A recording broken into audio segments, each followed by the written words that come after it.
बदतमीज बहू। सभ्यता से भरपूर शास्त्री परिवार की इकलौती बेटी मोहिनी को बचपन में ही पढ़ाई के लिए विदेश भेज देते हैं, जहां से वो सालों बाद ग्रेजुएशन पूरी करके इंडिया वापस आती है, जो अब संस्कार, सभ्यता, संस्कृति जैसी चीजों से कोसों दूर होती है। एक सुबह मोहिनी शॉर्ट ड्रेस पहने, कानों में हेडफोन लगाए जोर जोर से इंग्लिश गाने गाती हुई घर में घूम रही होती है। सुबह सुबह भगवान का नाम लेते हैं, राक्षसों की तरह चिल्लाते नहीं। पॉप्स, आपको अच्छे गाने की बिल्कुल समझ नहीं है, सो ठीक है, चिल पिल। अरे मोहिनी, पापा से ऐसे बात करते हैं क्या? सारी तमीज भूल गई हो। ओह मॉम प्लीज, इतनी बड़ी भी कोई बात नहीं हुई, सो डोंट ओवर रिएक्ट। ऐसे ही दिन बीतते हैं जिसमें मोहिनी के तौर तरीके, रहने और बात करने का ढंग उसकी मम्मी पापा को परेशान करने लगता है। भला कोई मानेगा कि ये मेरी बेटी है? रीति रिवाज और संस्कारों से तो इसका दूर दूर तक कोई नाता नहीं, और अब तो लगता भी नहीं कि कभी होगा। अरे ऐसे कैसे नहीं होगा? लड़कियां सारे नखरे अपने माँ बाप को ही दिखाती है। ससुराल जाकर उन्हें सब कुछ करना भी पड़ता है और मानना भी। पत्नी की बात शास्त्री जी समझ जाते हैं और कुछ ही दिनों में अपने से भी ज्यादा धार्मिक परिवार में निखिल के साथ मोहिनी का रिश्ता पक्का कर देते हैं। रिश्ता तो पक्का कर दिया, पर यहाँ मोहिनी को कैसे मनाएंगे? शादी ब्याह के मामले में आटे में नमक जितना झूठ तो चलता है जी। इसी तरह एक के बाद एक तिकड़म लगाते हुए दोनों मिलकर मोहिनी को शादी के लिए तैयार कर लेते हैं और मोहिनी निखिल की शादी हो जाती है, जिसके अगले दिन से ही मोहिनी दोबारा अपने पूरे अवतार में शॉर्ट ड्रेस पहनकर घर में घूमने लगती है। बहू को ऐसे देख सास की आंखें फटी की फटी रह जाती हैं। अरे ये क्या बेशर्मी है, हमारे घर की लड़कियां जींस तक नहीं पहनती और तुम बहू होकर इतने छोटे कपड़े पहनकर पूरे घर में घूम रही हो। सीरियसली मॉम, प्लीज आप अपनी इस 80 के दशक वाली सोच में मुझे इंक्लूड मत करो। हाय तौबा, एक तो बेशर्मी दिखाती है, ऊपर से सास के साथ जुबान भी लड़ाती है। अरे जल्दी कपड़े बदल कर आ, घर की पहली आरती तुम्हें ही करनी है। इतनी देर में निखिल भी वहां आ जाता है। माँ पापा आने वाले हैं, पूजा का सारा सामान तैयार है ना? ये पूजा हमेशा मेरे बॉयफ्रेंड्स के पीछे पड़ी रहती थी और अब हस्बैंड के पीछे भी आ गई। मोहिनी की बातें सुन सास तो अपना सिर पकड़ लेती है, लेकिन निखिल किसी न किसी तरह उसे पूजा के लिए कन्विंस करके कपड़े चेंज करने के लिए भेज देता है, जिस पर पूजा खत्म होने के बाद वो एक बार फिर अपनी शॉर्ट ड्रेस में आ जाती है। बहू, ये क्या तरीका है?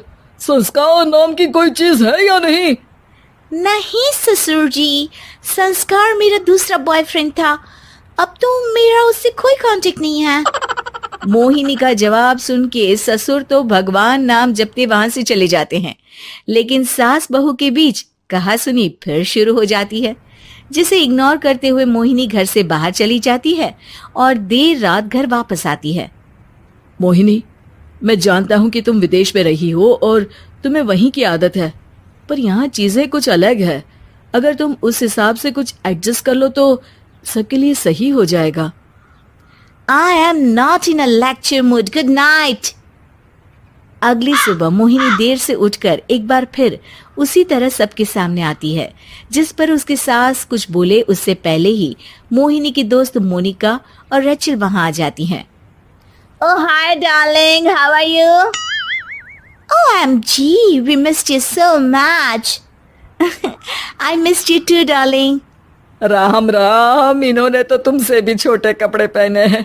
अरे तुम लोगों के अंदर कोई शर्म लिहाज बाकी भी है या सब बेच खाई? मोहिनी, तुम्हारी मेड कुछ ज्यादा नहीं बोलती? इस पर मोहिनी की दोस्त उसकी सास का मजाक बनाने लगती है, जिसे सुन निखिल उन्हें जवाब देते हुए कड़वे शब्द सुना देता है और वो सुन के वो दोनों तो मुंह बनाए वहां से चली जाती है, लेकिन गुस्से से लाल मोहिनी वहीं खड़ी निखिल को घूरती रहती है। घूर क्या रही हो? तुमसे शादी की ये सोचकर कि विदेश में पढ़ी लिखी हो, घर में कोई पॉजिटिव चेंज लाओगी, अपनी करियर के लिए एम्बिशियस होगी, पर अपने इस बिहेवियर से उस पढ़ाई के साथ साथ अपने मम्मी पापा के नाम को भी डुबो रही हो। अगर तुम्हें ऐसे ही हाल रखना है तो यहाँ रहने की कोई जरूरत नहीं है। निखिल की बातें सुनकर मोहिनी रोते हुए घर छोड़कर अपनी मम्मी पापा के पास वापस आ जाती है। ससुराल में सब कुछ ठीक तो है? वो अपने आप को समझते क्या है? मोहिनी पर चिल्ला रहे हैं। मैं क्यों उसके इशारों पर चलूं?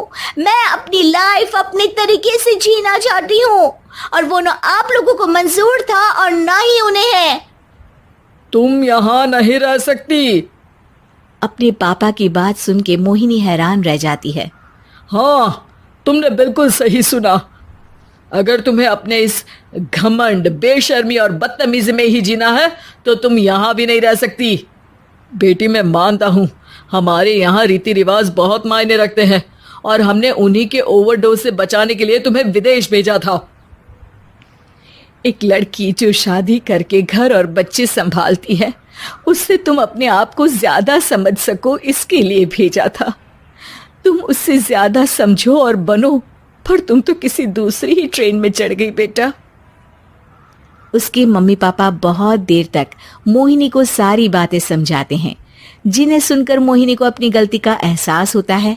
वो जॉब ज्वाइन कर लेती है और ससुराल वापस आकर उन्हें मॉडर्न बनाती है और खुद भी कुछ।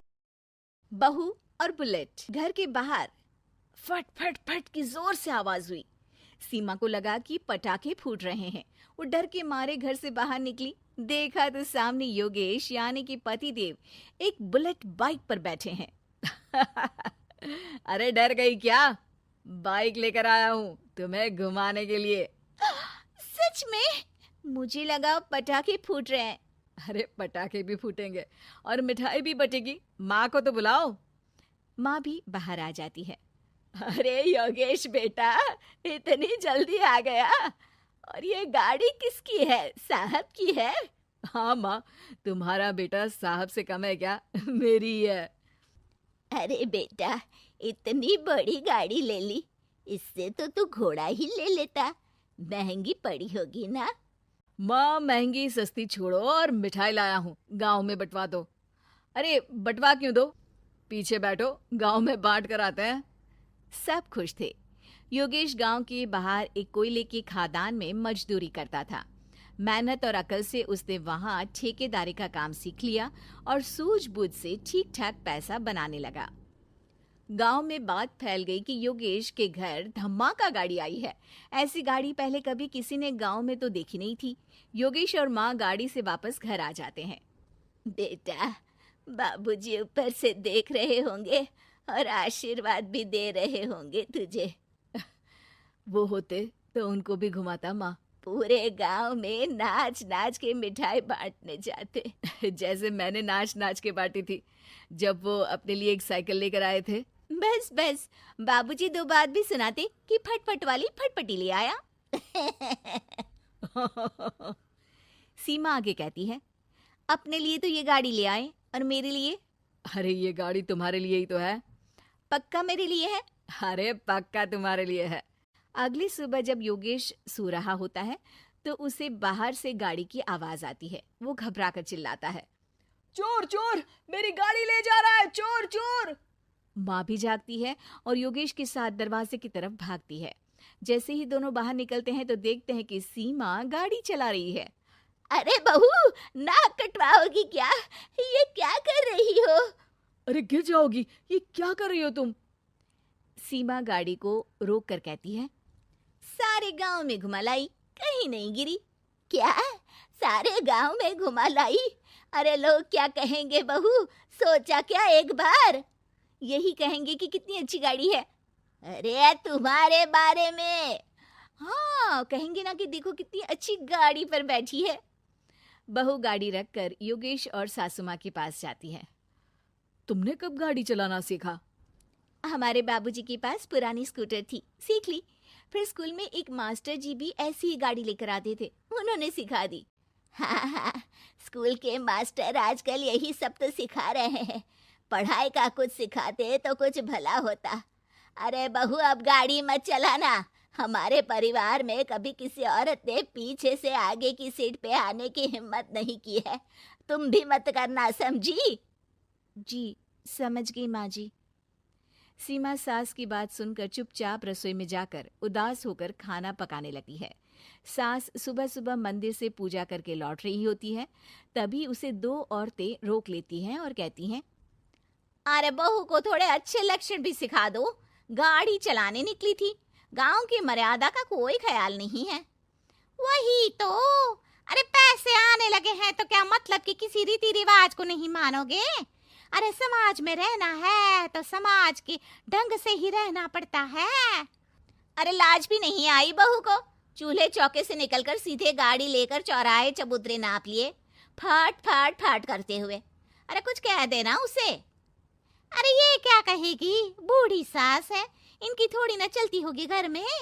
हाँ, बहू की ही चलती होगी, मर्जी भी और गाड़ी भी। सास सब सुनकर घर आती है और बहू को चिल्ला के बुलाती है, अरे नाक कटवा दी सबके सामने गाड़ी चलाकर। औरत जात गाड़ी नहीं चलाती। शहरों में तो 4 पहियों वाली गाड़ी भी चलाती हैं और हेलीकॉप्टर, हवाई जहाज भी। शहर में थोड़ी ना रहती हो मैडम साहिबा। आज के बाद गाड़ी से ही नहीं, यूं भी निकलना बंद तुम्हारा घर से। माँ सही कह रही है, कहीं भी जाना हो तो मुझे बता देना, मैं लेकर चलूंगा। आज माँ को तुम्हारे कारण कितनी बातें सुननी पड़ी। इतना कहते हुए योगेश वहां से चला जाता है। बारिश की वजह से कारखाने के रोड पर कीचड़ रहता है, इसीलिए योगेश गाड़ी घर रख कर जाता है और किसी से लिफ्ट लेकर कारखाने पहुंचता है ताकि नई गाड़ी गंदी ना हो। लेकिन शाम को इतनी तेज बारिश होती है कि उसे वापस आने का कोई साधन ही नहीं मिलता। बारिश बढ़ती जाती है, रात के 11 बज जाते हैं। रास्ते में एक नदी का ब्रिज है, अगर उस पर पानी आ गया तो योगेश कारखाने में ही फंस जाएगा। पूरी रात भूखे प्यासे बितानी पड़ेगी। घना अंधेरा, बिजली की कड़कड़ाहट और तेज बारिश। राजेश डर भी रहा था, ठंड से कांप भी रहा था। तभी उसे रोड से आती हुई एक रोशनी दिखती है। वो देखता है कि उसके सामने एक बाइक आकर खड़ी हुई है। वो ऊपर वाले को धन्यवाद देकर उस बाइक वाले आदमी की तरफ बढ़ता है, पर पास जाकर देखता है तो भौचक्का रह जाता है। सीमा, तुम यहाँ इतनी बारिश में गाड़ी पर? पहले बैठो तो, नदी ब्रिज पे आ जाएगी तो जाना मुश्किल हो जाएगा। योगेश गाड़ी के पीछे बैठता है। सीमा गाड़ी चला रही है। मैंने तो तुमको पहचाना ही नहीं। गाड़ी की आवाज तो पहचानी होगी ना। अरे पर मुझे नहीं पता था कि तुम आओगी। अच्छा किया कि तुम आ गई। माँ नहीं आने दे रही थी, पर हमेशा पति पत्नी की रक्षा थोड़ी ना करेगा, पत्नी को भी तो करनी चाहिए। योगेश को सुबह अपने किए पर पछतावा होता है। उसकी आंख में आंसू आ गए जो बारिश की बूंदों में बह गए थे। उसके बाद सीमा को सास ने और योगेश ने खुशी खुशी समाज की सीमा लांघने की मंजूरी दे दी। अब वो जहां भी जाती, फट फट फट गाड़ी पे ही जाती। शिल्पी घर के काम से फ्री होती तो बोर होती, जिसके बाद उसने घर में ही दुकान खोलने की सोची। अरे ये इतने सारे कपड़े, अरे बहू क्या करेगी इनका? माँ जी, मैं घर में बोर होती हूँ तो सोचा सामने के कमरे में कपड़ों की दुकान खोल लूं। घर का काम भी हो जाएगा और 4 पैसों की कमाई भी। अरे वाह वाह, ये तो बहुत ही अच्छी बात है। मैं भी तेरी मदद कर दिया करूंगी। वाह माँ जी, तब तो मजा आ जाएगा। अब हम दोनों मिलकर खूब पैसे कमाया करेंगे। अब क्या था, सास बहू का काम चल पड़ा। एक दिन, अरे राकेश की माँ, सुनती हो? कहाँ चली गई? भूख के मारे पेट में चूहे कूद रहे हैं। अरे नंदिनी, कहाँ हो? भूख लग रही है। पापा कहाँ है माँ? पता नहीं बेटा, भूख लग रही है। आज तो किसी ने चाय भी नहीं पूछी। तभी सास बहू घर के अंदर ढेर सारे सामान के साथ आती हैं और वो भी हंसती हुई। अरे वाह बहू, ये तो बड़ी अच्छी मार्केट दिखाई तूने। बड़ा ही सस्ता सामान था। हाँ माँ जी, और ये सामान हम डबल पैसों में बेचेंगे, मजा आ जाएगा। अरे बहू, भूख लग रही है, कुछ खाने को दे दे। माँ, क्या बात है, आज किसी ने पापा को चाय भी नहीं दी? अरे बेटा, अब 40 साल में तेरे पापा ने क्या चाय बनाना भी नहीं सीखा? अरे बेटा, रहने दे अब इस बहस को। तुम लोगों ने वैसे बनाया क्या है? बहू परेशान हो जाती है और सास को अकेले में लेकर जाती है। माँ जी, आज तो हम लोगों ने खाना ही नहीं बनाया। अरे बेटा, बाहर के छोले भटूरों से पेट इतना भर गया कि याद ही नहीं रहा कि घर में ये लोग भी हैं खाना खाने के लिए। अब क्या किया जाए? तभी घर में एक महिला आती है। जी, वो सुना है आप लोगों की यहाँ साड़ी बिकती है, जरा दिखाएंगे क्या? हाँ हाँ, क्यों नहीं। माँ जी, आप इन्हें साड़ी दिखाइए, मैं तब तक पिताजी और इनके लिए खाने का इंतजाम करती हूँ। सास उस औरत को लेकर सामने वाले कमरे में चली जाती है जहाँ उन लोगों ने दुकान खोली थी। वहीं बहू भी किचन में चली जाती है। अब इतनी जल्दी क्या बनाऊं? पापा जी तो खाने के लिए भी बैठ गए हैं।